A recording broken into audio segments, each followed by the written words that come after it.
우리가 흔히 교회를 그리스도의 몸이라고 표현하지요. 우리 사람 몸은 영유아 또 청소년기까지는 자라다가 사실은 20대가 넘어가면 이제 더 이상 자라지 않고 조금씩 노쇠해집니다. 그렇다면 교회도 역사가 오래되면 자라는 것을 멈추고 나이 든 성도들과 함께 노쇠해지고 교회도 늙어가는 것이 당연할까요? 우리 교회가 써 있는 것처럼 50년이 지났는데 이 건물도 81년에 지어진 교회니까 40년이나 되었죠. 건물도 꽤 낡았고 오래된 교우들도 꽤 많이 계시고 나이 든 성도들이 있는 교회인 것은 분명합니다. 하지만 그렇다고 교회가 노쇠하고 또 늙은 교회가 되어서는 안 됩니다. 그리스도의 몸된 교회는 사람의 몸처럼 시간이 지난다고 늙고 병들어 죽어가는 몸이 아니라 계속 자라고 점점 더 성숙해지고 점점 더 건강한 교회가 되는 것이 정상입니다. 왜냐하면 예수님의 생명은 쇠하지 않기 때문입니다. 시간이 지난다고 하나님의 은혜가 쇠해지거나 성령의 역사하심이 쇠해져서 이제 청년기의 성령 역사가 따로 있고 노년기의 역사가 따로 있는 것이 아니기 때문입니다. 이런 차원에서 교회는 계속 자라야 합니다. 여러분, 여기서 자라야 한다는 게 무작정 무한정 숫자가 계속 늘어나고 교회의 이 덩치가 계속 커져야 한다 이런 뜻이 아니에요. 끊임없이 복음이 전파되어 구원받는 영혼이 생겨나야 하고 자녀들이 믿음의 유산을 이어받아 부모 세대보다 더 성숙한 믿음을 갖게 되고 요즘 젊은이들은 아니라 참 훌륭하다, 어떻게 우리와는 다르네 하고 귀하게 되는데 왜 얘네들이 이런지 모르겠다가 아니라 정말 얘네들은 부모의 신앙을 이어받아 우리보다 더 훌륭한 것 같아 라고 말할 수 있는 교회.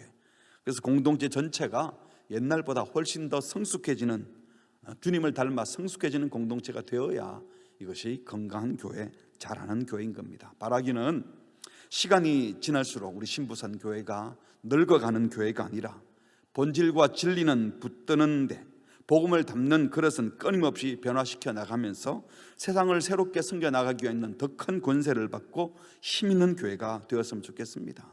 영아부, 어린이, 청소년, 청년, 40대, 50대, 60대, 70대, 80대 모든 세대가 골고루 함께 같이 계속 자라는 그런 교회가 되기를 바랍니다. 개인의 육체는 나이가 들수록 노쇠해질지 몰라도 개인도 마찬가지예요.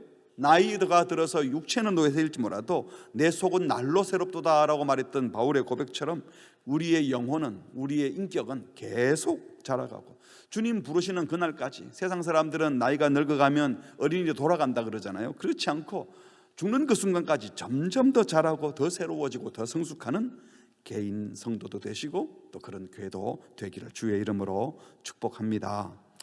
아멘. 그렇다면 교회가 어떤 면에서 계속 자라야 합니까? 먼저 교회가 무엇인지에 대한 바른 이해를 가져야 되죠. 교회는 건물이나 조직이라면 조직이 커지고 건물이 커져야 되겠죠. 그러므로 교회가 자란다는 것은 건물이나 조직이 아니니까 그 커지는 걸 말하는 게 아니에요. 예수님께서 공생애가 끝날 무렵에 예루살렘 성전에 들어갔다가 나갈 때 제자들이 예수님 앞에 자랑하듯이 말했어요. 선생님 보십시오. 이 돌들이 어떠하며 이 건물들이 어떠합니까? 이 보통 돌이 아닙니다. 이 건물 엄청난 겁니다. 지금 40몇 년째 짓고 있습니다. 헤롯 임금이 우리 유대인을 위해서. 이러면서 이제 이 건물의 화려함을 자랑하고 싶었던 거죠. 그때 예수님이 뭐라고 대답하셨습니까? 이 건물들을 보느냐? 돌 하나도 돌 위에 남지 않고 싹 다 무너뜨려질 것이다. 이 건물은 다 사라져 없어질 거라고, 건물 성전은 없어질 것이라고 예고를 하셨습니다. 왜냐하면 성전에서는 제사 드리고 예배 드리는 곳인데 예수님이 친히 제물 되셔서 십자가에 죽으시면 더 이상 제물도 필요 없고 제사도 필요 없으니 제사 드릴 성전도 필요 없어지는 거죠. 또 성전은 하나님의 임재의 장소 표시였는데 성육신하신 하나님이신 예수님이 친히 우리 곁에 오셨는데 더 이상 임재의 상징물인 성전이 필요 없는 거예요. 그 성령님이 또 예수님이 우리 속에 거주하고 계시기 때문에 우리 몸이 성전되어 버렸는데 더 이상 건물 성전은 필요 없기에 그렇게 말씀하신 겁니다. 그래서 사도 바울도 말을 했습니다. 고린도전서 3장 16절에 너희가 하나님의 성전이고 하나님의 성령이 너희 안에 계신 것 알지 못하느냐. 또 6장에서도 너희 몸은 너희가 하나님께로부터 받은 바 너희 가운데 계신 뭐라고요? 성령의 전이라고. 우리 몸이 우리 것이 아니고 값으로 산 것이 되었으니 너희 몸으로 하나님께 영광을 돌리라. 이제는 이 건물 잘 지어서 이 건물 대단하지요, 제자들처럼 건물 자랑하는 것이 아니라 우리의 몸, 우리의 인격, 우리의 삶으로 예수님 닮은 모습으로 하나님께 영광을 돌려야 된다고 말씀하십니다. 그래서 에베소에서는요, 교회는 건물이 아니라 하나님의 자녀된 성도들, 즉 하나님의 자녀된 하나님의 가족이라고 표현하죠. 에베소서 2장 19절에 보니까 그러므로 이제부터 너희는, 여기서 너희는 유대인만이 아니라 예수 안에 있는 모든 이방인들까지도 이제는 외인 나그네가 아니라 성도들과 똑같은 시민이고 뭐라고 했죠? 하나님의 권속, 하나님의 가족이라고 말씀하셨어요. 이게 바로 교회입니다.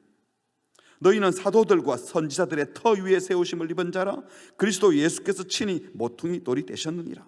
이제 벽돌로 지어진 성전이 아니라 사도들과 선지자, 즉 구약의 선지자들과 신약의 사도들이 전해준 말씀의 기초 위에 세워진, 그리고 그 말씀의 핵심은 예수님이지 않습니까? 예수님이 모퉁이 돌이 되신, 그래서 그 안에서 서로가 21절 건물마다 서로 연결하여, 여기 건물마다는 사람 한 사람 한 사람이 마치 벽돌처럼 되어가지고 서로 이어지고 연결되는데 다 누구에게 붙어 있습니까? 예수님께 붙어 있어요.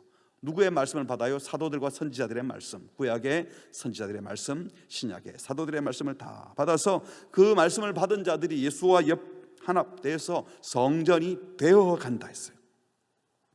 지어지는 성전, 되어가는 성전, 자라는 성전. 22절 같이 읽어볼까요? 시작. 너희도 성령 안에서 하나님이 거하실 처소가 되기 위하여 그리스도 예수 안에서 함께 지어져 가느니라. 건물을 짓는다는 뜻이 아니라 사람들이, 공동체가 점점 성숙하면서 하나님의 교회가 세워져 간다고 표현을 했습니다. 그렇습니다. 교회는 건물, 조직, 프로그램 이런 것이 아니라 사람입니다. 그러므로 건강한 교회란 그냥 사이즈가 커지는 것이 아니에요. 사람도 너무 커지면 그게 건강한 게 아니잖아요. 조직이 든든하다, 교회 재정이 탄탄하다, 그래서 뭐든지 할 수 있다 돈으로, 이게 아니라는 겁니다. 건강한 교회는 예수님 닮은 사람이 많은 교회, 예수님을 온전히 따르려는 제자들이 많은 공동체가 건강한 교회입니다. 그래서 여러분이 건강한 사람이 되는 것이 신부산 교회를 건강하게 만드는 거예요. 그래서 하나님을 예배하는 성도 한 사람 한 사람과 이 공동체의 모습을 통해서, 한 사람 한 사람을 보다가 또 그들이 모여있는 공동체의 모습을 통해서, 그리스도가 주인된 사람은 저런 모습을 띠고 있고, 그리스도가 주인된 사람들의 모여있는 공동체는 이런 가치를 가지고 모여서 여기에 신경을 쓰고 이런 질서를 가지고 살아가고 있구나. 그래서 자기들이 세상에서 경험했던 그 어떤 모습과는 다른, 상상도 못 해봤던, 다시 말하면 천국의 모퉁이를, 천국의 모습이 어떠한지를 샘플로 보여주는 것이 바로 건강한 교회의 모습이라고 믿습니다. 교회가 건강하면, 그래서요, 반드시 자라게 되어 있어요. 어렵고 힘든 때일수록 건강한 교회는 오히려 더 건강해지고 더 잘 자랄 겁니다. 코로나로 힘들다 어쩌다 하지만 우리가 정말 본질을 붙들고 있고 본질 안에, 그리스도 안에, 생명 안에 있으면 오히려 어려운 환경 속에 빛이 나고 여러분의 복된 삶은 더 환하게 비춰질 거예요. 건강한 교회 함께 가꾸어 가기를 주의 이름으로 축복합니다. 이것은요, 예배만 잘 드린다고 되는 것이 아닙니다. 집회 많이 해서 사람들이 많이 모인다고 되는 것이 아니에요. 한 사람 한 사람이 주님의 온전한 제자로 세워질 때 비로소 건강한 교회가 될 수 있어요. 그렇다면 건강한 교회로 점점 더 자라기 위해서 우리 교회는 어디에 힘을 쏟아야 되고 무엇에 전심전력해야 되겠습니까? 오늘 28절을 보시면 우리가 그를 전파하여, 첫 번째는 그리스도를 전파하는 겁니다. 불신자들에게 예수 믿으라고, 예수 생명의 복음을 전하는 것, 전도하는 것이죠. 그 다음에 예수 믿게 된 각 사람을 어떻게 해요? 권면하고, 그리고 모든 지혜로 각 사람을 가르쳐요. 이게 중요한 것은 집단이 아니라 한 사람 한 사람, 한 영혼 한 영혼에게 필요한 하나님의 말씀으로 권면하고 또 하나님 주신 모든 지혜로 가르치라. 우리 교회로 하면 제자 양육, 제자 훈련 같은 말씀 양육, 말씀 훈련을 하라는 거예요. 그렇게 하는 목적이 뭐라고요? 마지막에 각 사람을 그리스도 안에서 완전히 세우기 위하다. 완전한 사로 세우기 위하여, 한 사람 한 사람이 온전한 그리스도인 되도록 하기 위해서라는 겁니다. 각 사람을 구원하고 가르쳐 완전한 자로 세우기 위하여 주님이 말씀하시는 온전한 그리스도인, 온전한 그리스도의 형상, 온전히 주님을 닮은 그리스도인 삼는 일을 위하여 복음을 전하고 구원하고 가르친다는 겁니다. 그리고 말씀합니다. 사도 바울은 이를 위하여, 이게 뭡니까? 복음 전파해서 각 사람을 가르쳐 구원해서 결국은 그리스도의 온전한 형상을 이루는, 온전한 그리스도인 만드는 이 일을 위하여 내 속에서 능력으로 역사하시는 그분의 역사를 따라 힘을 다하여 수고한다. 무엇을 위해서? 교회가 힘을 다해서 수고할 일이 뭐라는 겁니까? 첫 번째로 복음을 전파하는 것이죠. 할 일이 많이 있지만 가장 중요한 것은, 사실은 복음 전파 전에는, 그것보다 사실은 더 중요한 것은 하나님을 예배하는 게 제일 중요해요. 우리 인생의 목적은 하나님을 영화롭게 하고 하나님을 예배하는 것이 최고의 목적 아닙니까?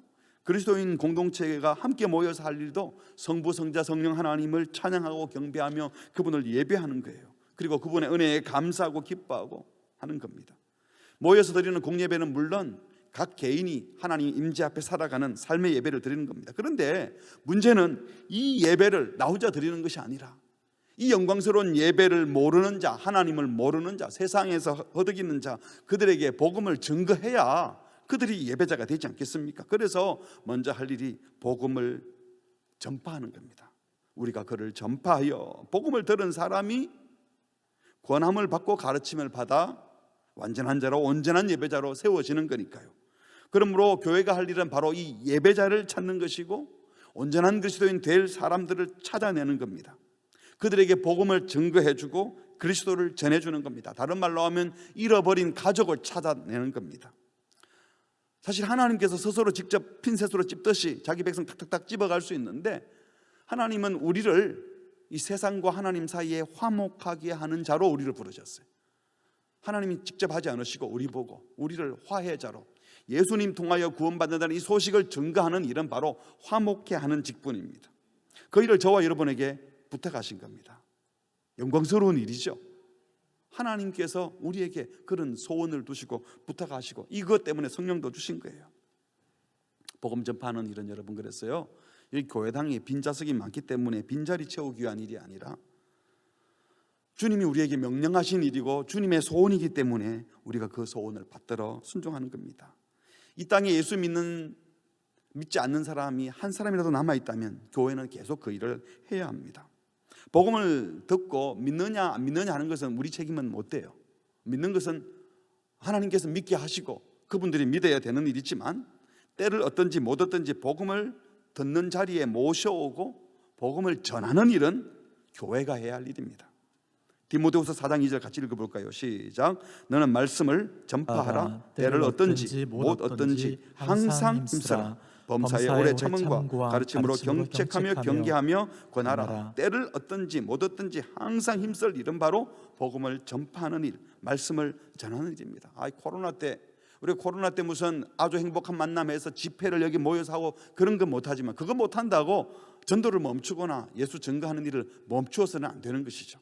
오히려 이 힘든 상황에 더 친절하게 다가가고 그들의 필요를 알아주고, 그래서 그들을 최고로 대접해주면서 복음을 가진 사람들이 어떤 삶을 사는지 믿지 않는 자들에게 더 많이 보여줘서 복음 증가하는 이 기회로 삼아야 되는 것입니다. 우리 여기서 집회 안 했다고, 전도 집회 안 했다고 전도하는 일을 멈추어서는 안 되는 것이죠. 여러분, 이제 코로나가 풀리면 그때 가서 전도하지 하지 마시고, 여러분 언제 그 영혼이 죽게 돌아야 될지 아무도 모르잖아요. 이 어려운 시점에, 어려운 상황에 더 복음이 필요한 것입니다.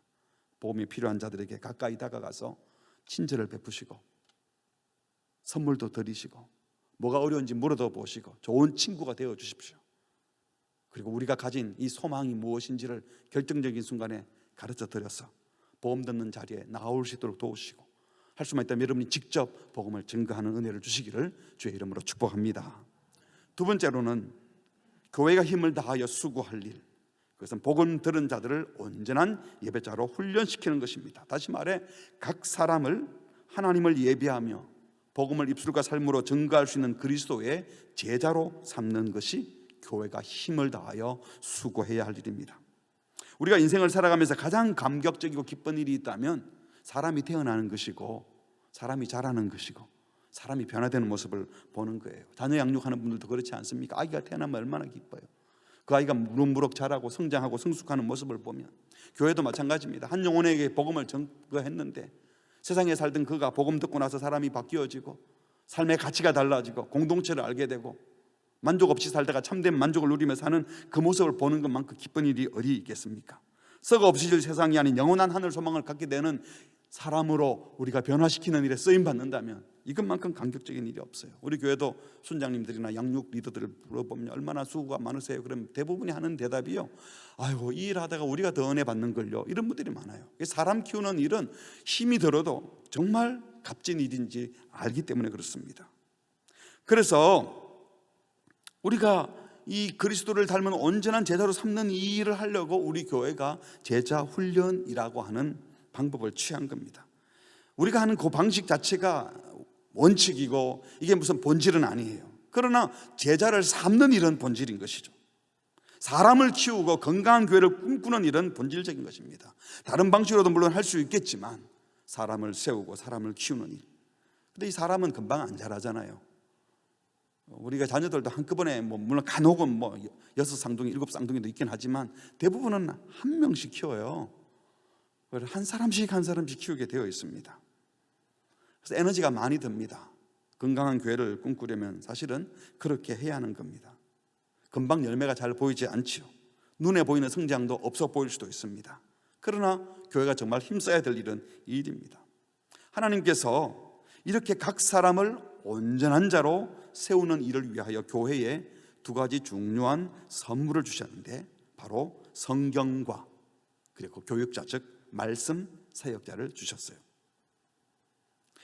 성경을 주신 목적을 디모데후서 3장에 이렇게 얘기합니다. 모든 성경은 하나님의 감동으로 된 것으로 교훈, 책망, 바르게 함, 의로 교육하기에 유익하니. 17절을 같이 읽어볼까요? 시작. 이는 하나님의 사람으로 온전하게 하며 모든 선한 일을 행할 능력을 갖추게 하려 함이라. 성경을 주신 목적이 뭔가? 하나님의 사람으로 온전하게 하며, 그러니까 구원받은 성도를 온전한 인격을 갖춘 제자로, 또 그리고 모든 선한 일을 행할 능력을 갖추도록 돕게 하려고 성경을 주셨다고 말씀하십니다. 성경을 통하여 예수 믿는 구원 얻는 생명을 얻게 되고 생명 얻은 자들이 온전한 자로 자라서 다른 사람들을 섬길 수 있는 선한 일을 행할 능력을 갖추도록 하려고 성경이 주어졌다고 했어요. 예수님께서도 부활하시고 승천하실 때 말씀하셨죠. 하늘과 땅의 모든 권세를 받으신 예수님이 말씀하시기를 너희는 가서 모든 민족을 제자로 삼아라. 제자 삼는 것이 제일 중요한 핵심 주동사이죠. 근데 그 제자 삼는 방법이 뭔가 하면 세례를 베풀어서 내가 너희에게 분부한 모든 것을 뭐라고 그랬죠? 20절에 가르쳐 지키게 하라. 지킬 수 있도록 가르치라. 지킬 때까지 가르치라. 이 말은 각 사람을 훈련하라는 것입니다. 성경을 주신 목적이 바로 구원 얻게 하고 구원받은 영혼이 온전한 그리스도인이 되도록 지킬 수 있도록 가르치는 일을 위하여 말씀을 주셨다고 하셨어요. 그런가 하면 교육자를 주신 목적을 이렇게 얘기합니다. 에베소서 4장 11절에 보니까 그가 어떤 사람은 사도로, 어떤 사람은 선지자로, 어떤 사람은 복음 전하는 자로. 이게 사도, 선지자, 복음 전하는 자가 다 말씀 사역자들이죠. 그리고 어떤 사람은 목사 즉 교사, 목사와 교사는 목사 즉 교사, 원문에 그렇게 되어 있어요. 이는 성도를 뭐 하기 위해서? 이 사역자, 말씀 사역자를 주신 이유는 성도를 온전하게 하여 봉사의 일을 하게 하며, 성경을 주신 목적과 똑같죠. 순서도. 그러니까 성도를 온전하게 하고 주님 닮은 인격을 갖추게 하려고, 그래서 남을 섬기는 것, 온전한 인격은 다른 것이 아니라 다른 사람을 섬길 줄 아는 사람이에요. 이타적인 존재가 되는 것, 이게 성숙한 사람이에요.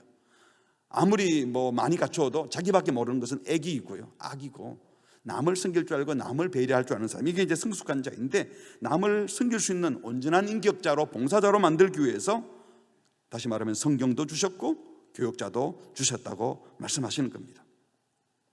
오늘 본문에서 이 말씀을 가르칠 때 그러면 어떻게 가르치라고 교육자들에게 성경으로 가르치라고 말씀합니까?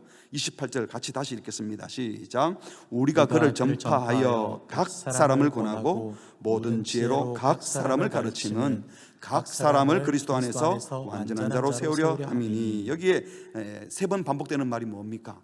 각 사람. 한꺼번에 집단적으로 가르치라, 불받아라 해서 확 쓰러지게 만드는 것이 아니고 한 사람 한 사람을 권하고 가르쳐 세워야 한다는 거예요. 하나님께서는 한 영혼에 관심을 갖고 계시다는 것입니다. 하나님께서 우리를 부를 때는 집단적으로 부르지 않으시고 한 사람 한 사람을 부르십니다. 왜냐하면 하나님이 각 사람마다 다르게 지으셨기 때문입니다. 기질, 성격, 성품, 재능, 능력 다 달라요. 그러니까 필요도 달라요. 각 사람이 부족한 것도 다르고 하고 싶은 것도 달라요.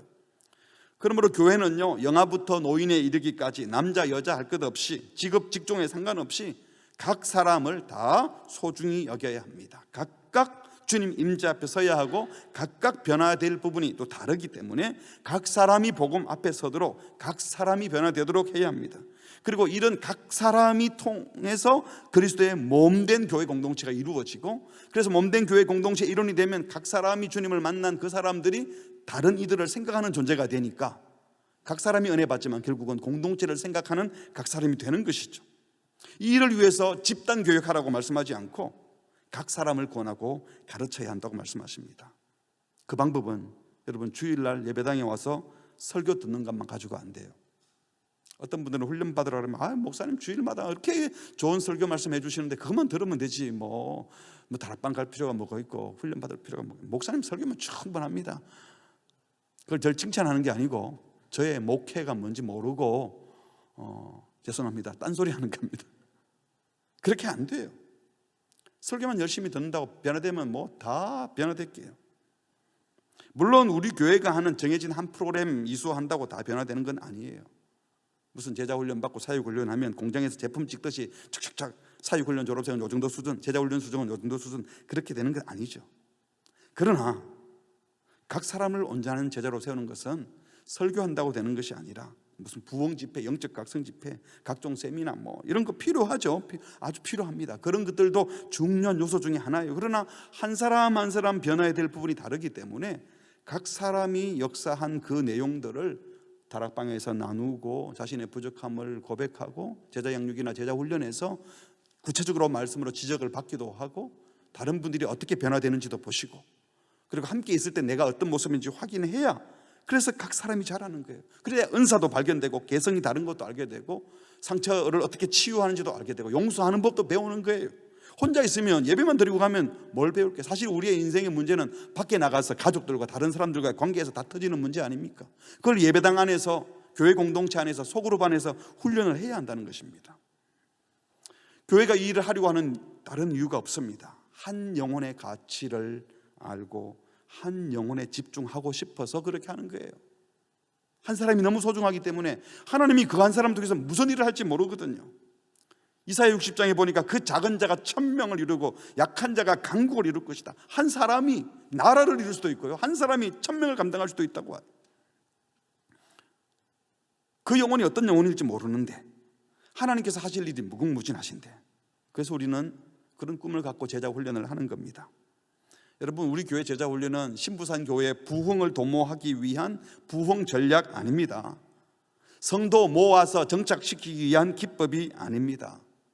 우리 교회 신부산 교회 제자 훈련은 사람을 세우고 싶어서 하는 것입니다. 각 사람이 주님을 만나도록 돕고 싶은 거예요. 물론 그 과정 안에서 모두가 다 변화되고 성숙하고 주님 닮으면 참 좋겠지만 그렇지 못할 수도 있어도, 그래도 신앙의 선배들을 통하여 이것이 그래도 그 중에 가장 좋은 방법이라고 생각하여 그 방법을 택한 것입니다. 핵심 가치는 한 영혼입니다. 각 사람을 온전한 자로 세우기 위해서. 그래서 제자 훈련의 방법을 우리는 소그룹을 고집하는 겁니다. 소그룹이라고 해도 10명 앉혀놓고 앞에서 설교하는 것이 아니라 둘러 앉아서 서로 눈빛을 마주 대하면서, 훈련자도 같이 변화되고 싶은 마음을 갖고, 왜 훈련자가 자기가 훈련자라고 해서 예수님이 아니잖아요. 훈련자, 훈련생 모두가 같이 들으려고 하고 같이 말씀 앞에 서면서 같이 주님을 닮아가려고 하는 것입니다.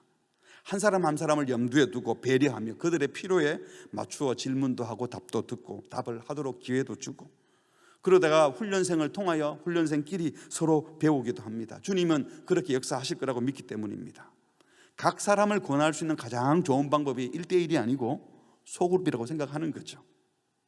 왜? 혼자 1대1로 만나면 둘밖에 몰라요. 근데 4명, 5명 모이면 서로 비교된 모습 속에서 자신의 모습, 장점, 약점 같이 알아가기 때문입니다.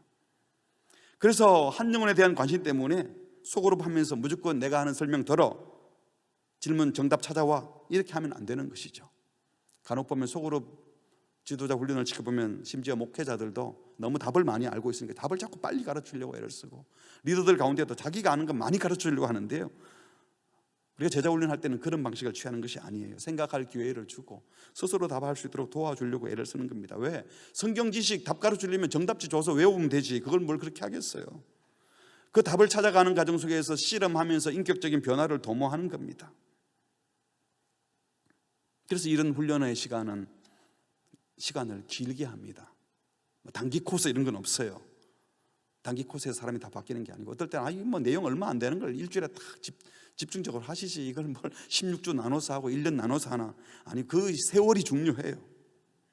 정보 전달이 목적이 아니니까. 의식이 변화되기 위해서는 그런 한 주간 하루 공부하고 또 일주일 살다가 와서 또 들어보고 또 내가 얼마나 변화됐는지 확인하고 또 생활 숙제도 주는 거예요. 점검을 하는 겁니다.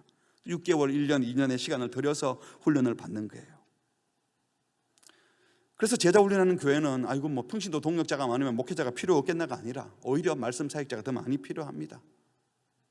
말씀 사역하는 그 몇 명 데리고 말씀 읽고 연구하고 묵상하고 같이 제자 훈련하고 삼는 이 일의 시간을 많이 드리도록.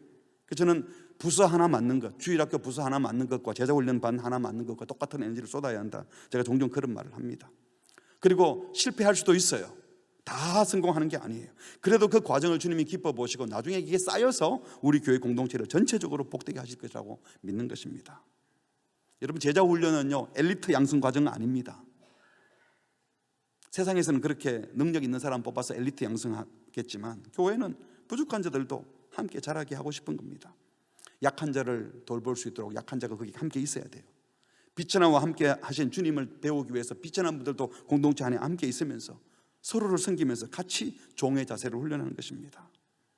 제자 훈련 목회는 결국 한 사람 철학을 갖는 겁니다. 주께서 한 마리 잃어버린 양에 관심을 가진 것처럼 한꺼번에 많은 사람을 변화시키려는 욕심을 내려놓고 각 사람의 부흥을 꿈꾸는 거죠.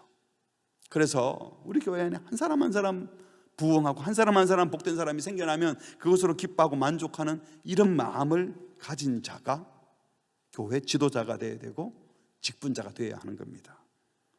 오늘 우리도 직분자를 뽑는 일을 하지만 교회 직분자가 되려고 하는 분들이 내가 이제 권사가 되고 안수집사가 되고 이제 장로가 되면 이제 무슨 일을 할까?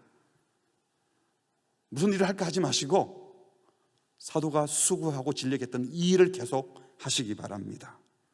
이것 안 하고 다른 것, 다락방에 참여하지도 않고 훈련받는 일에 무관심한 사람이 교회 지도자가 되면 큰일 나는 거죠. 우리 교회의 기본 철학이 흔들리기 때문이에요. 마지막 세 번째로 바울이 힘을 다하여 수고한 목표는 각 사람을 그리스도 안에서 완전한 자로 세운다 했어요. 목표가 뭐라고요? 완전한 자. 28절 다시 읽겠습니다. 시작. 우리가 그를 전파하여 각 사람을 권하고 모든 지혜로 각 사람을 가르치면 각 사람을 그리스도 안에서 완전한 자로 세우려 합니다. 그리스도 안에서 완전한 자가 어떤 사람일까요? 에베소 4장 15절에 보니까 오직 사랑 안에서 참된 것을 하여 범사에 그에게 자까지 자라라. 그가 누구라고요? 곧 그리스도, 머리 대신 그리스도. 그러니까 완전한 사람은 예수님밖에 없습니다. 우리는 다 완전하지 않은데 우리가 그 목표점을 정해놓고 계속 가는 자들이 그리스도인이고, 제자 훈련의 목표도 그걸 하는 것입니다. 결국 교회의 존재 목표도 그거여야 되는 겁니다. 완전한 인격이신 온전한 그리스도인 삼는 것, 주님을 닮은 아름다운 품성의 사람을 만드는 것이어야 돼요. 한국교회가 지금 욕 많이 먹는 게 무슨 다른 일 때문이 아니에요. 지도자 몇 명이 잘못해서가 아니라 교회의 목표가 뭐였는가, 이게 뭐 덩치 크게 하고 큰일 많이 하고 돈 많이 모아서 큰일 좋은 일 많이 하고, 이거 필요하죠. 불필요한 게 아주 중요한 일이지만 결국 욕먹는 것은요, 한 사람 한 사람의 나쁜 품성과 저질스러운 말들과 부도덕한 일들 때문에 욕먹는 거잖아요. 저는 우리 교회 직분자가 일 많이 하는 그리스도인, 헌금 많이 하는 성도, 세상에서 출세해서 주님의 이름을 높인다, 이런 말을 하면서 높은 자리 가려고 하는 사람 키우고 싶지 않습니다. 교회 건물 크게 짓는 것이 목표가 아닙니다. 한 사람 한 사람이 완전한 온전한 그리스도인 되도록 돕는 것이 저와 우리 모두의 목표가 되어야 되는 줄 믿습니다. 여러분, 다락방 조직 관리한 방법이 아닙니다. 그곳에서 겸손을 배웁니다. 어떨 때는 순장님이 나보다 못한 것처럼 보이기도 하고, 어떨 때는 순원이 너무 힘들게 하기도 하고, 그런데 그 속에서 겸손을 배우고 인내를 배우고 사랑을 배우는 거예요. 그러나 우리가 역량이 안 돼서 그 공동체 다락방 모임 자체가 너무 힘들다면 좀 순원들을 좀 우리가 서로 스위치할 필요도 있겠죠.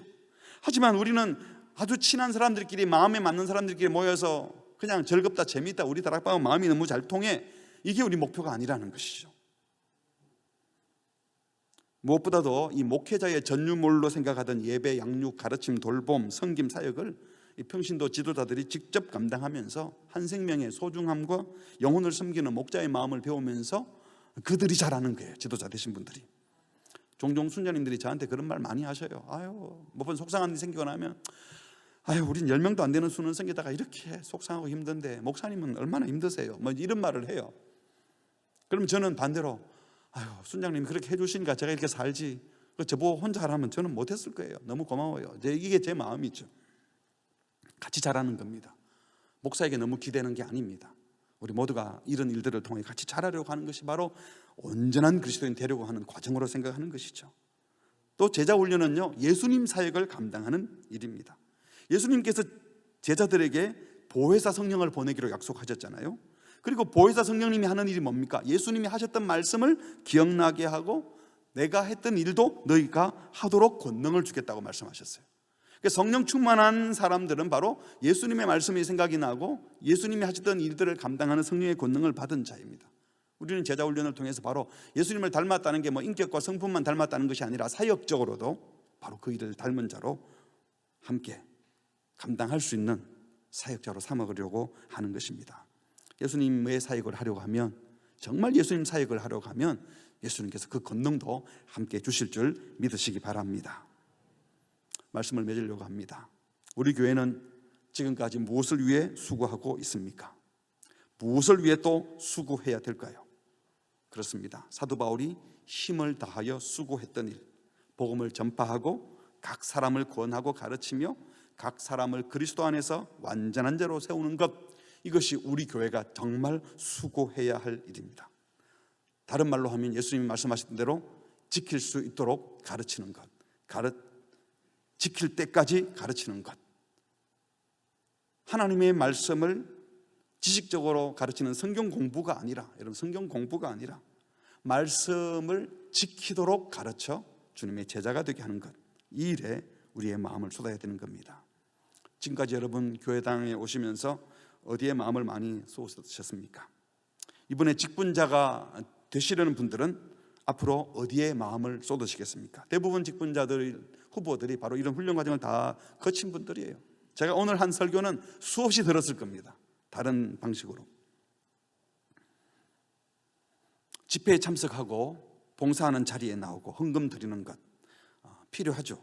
아니, 이건 아주 기본이죠. 그 교회가 세상을 섬기는 것, 이것도 봉사하는 것도 너무나 중요한 일입니다. 그러나 그것보다도 훨씬 더 중요한 것은 이 직분 맡음을 통하여 더 온전한 그리스도인으로 나아가고 싶다, 그리고 온전한 그리스도인 되는 일들을 위하여 나도 쓰임 받고 싶다 하는 마음으로 임했으면 좋겠습니다. 예배당에 와서 우리가 힘들 때 위로받고 또 감동받고 또 평안을 누리는 것 필요하죠. 그런데 저는 우리 교회가 위로받고 평안을 누리고 싶다고 하는 자들만 계신 교회가 아니라 다른 이들이 위로받게 하고 다른 분들이 평안을 누리게 하고 다른 이들이 살아갈 힘을 얻도록 감동받게 하는 그 일에 쓰임받는 종들을 훈련시키고 또 그들이 사역하는 교회가 되었으면 좋겠습니다. 큰 건물, 오래된 역사와 전통, 많은 재정과 모이는 숫자를 사람들은 종종 자랑하지만 신부산 교회는 그곳에 가면 생명의 역사가 있어. 그곳에 가면 사람이 변화돼. 허접한 죄인들이 예수님 만나서 어떻게 저렇게 멋있는 사람이 될 수 있는지 몰라. 그 가정도 바뀌어졌대. 그곳에 가면 모두 행복한 모습을 가지고 있어. 이런 소문이 나기를 주의 이름으로 축복합니다. 이번 직분자 선거도 이런 훈련, 주님을 닮아 자라가는 한 가정이 되기 바랍니다. 우리 교회가 주님의 명령을 따라 각 사람을 온전한 제자로 세우는 교회, 한 사람 한 사람을 소중히 여기고 예수님 닮도록 돕고 세워가는 그런 교회가 되어 세상에 소망 주는 복된 공동체 되시기를 주의 이름으로 축복합니다. 아멘. 우리 함께 찬양하겠습니다. 무엇을 원하고 바라고 기도하는지, 오늘 사도 바울은 이를 위하여 힘을 다하여 수고한다고 했는데 우리가 정말 뭘 원하고 바라고 기도하는가? 이 찬송가 가사를 쓰신 민호기 목사님, 예수님 비전이 내 비전이 되고 예수 성품이 나의 성품이 되는, 내 인격이 되는 제자 훈련의 목표인 것 같아요. 이 가사 내용이. 우리 그런 마음을 담아서 이렇게 고백하겠습니다. 이 세상을 살아가는 동안에, 이 세상을 살아가는 동안에 나의 힘을 의지할 수 없으니 기도하고 낙심하지 말 것은 주께서 참 소망이 되시리라. 다시 한번 이 세상을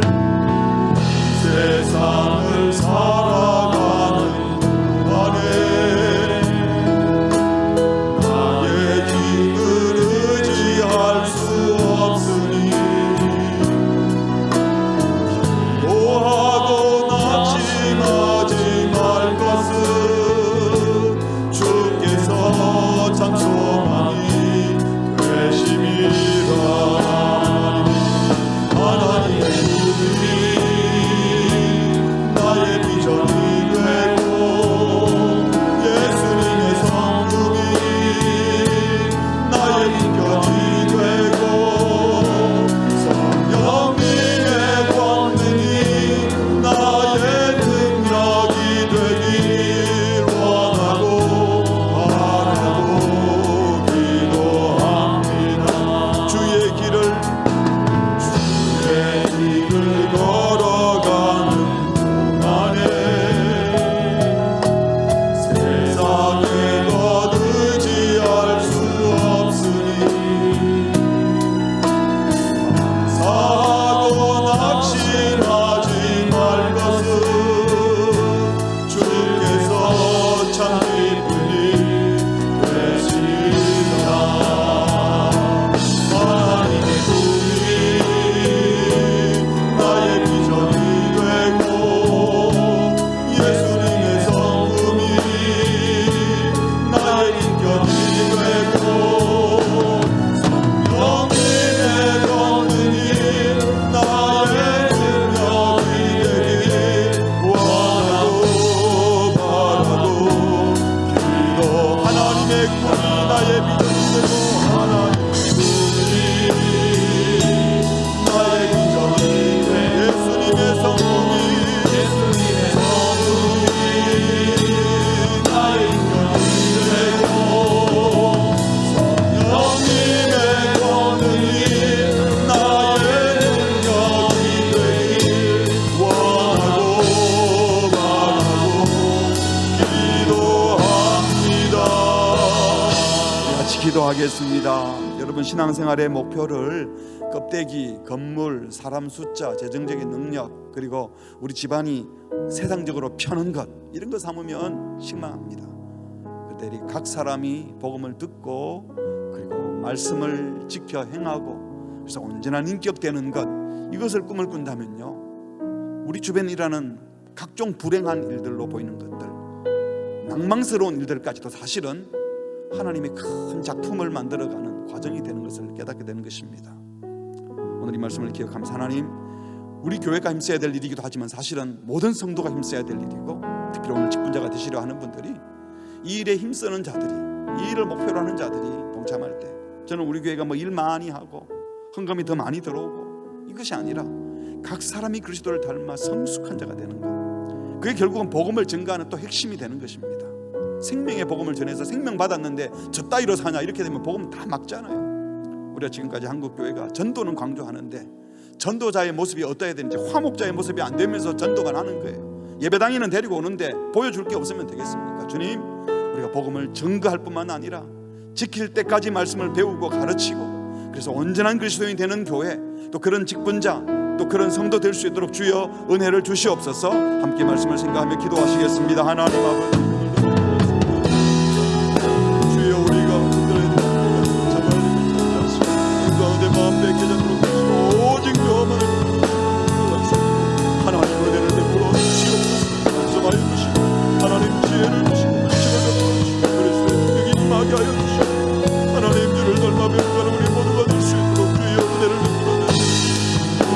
말씀하여 주시옵소서. 하나님의 예수님의 성도의 기억이 되어서 우리가 그리스도를 증거할 때 입술로만 증거하지 않고 우리의 삶으로도 증거할 수 있는 생명 살리고 생명 키우고 주님 닮아가는 평생 목표로 살아가는 우리가 될 수 있도록 은혜를 베풀어 주시옵소서. 주여 도와주시옵소서.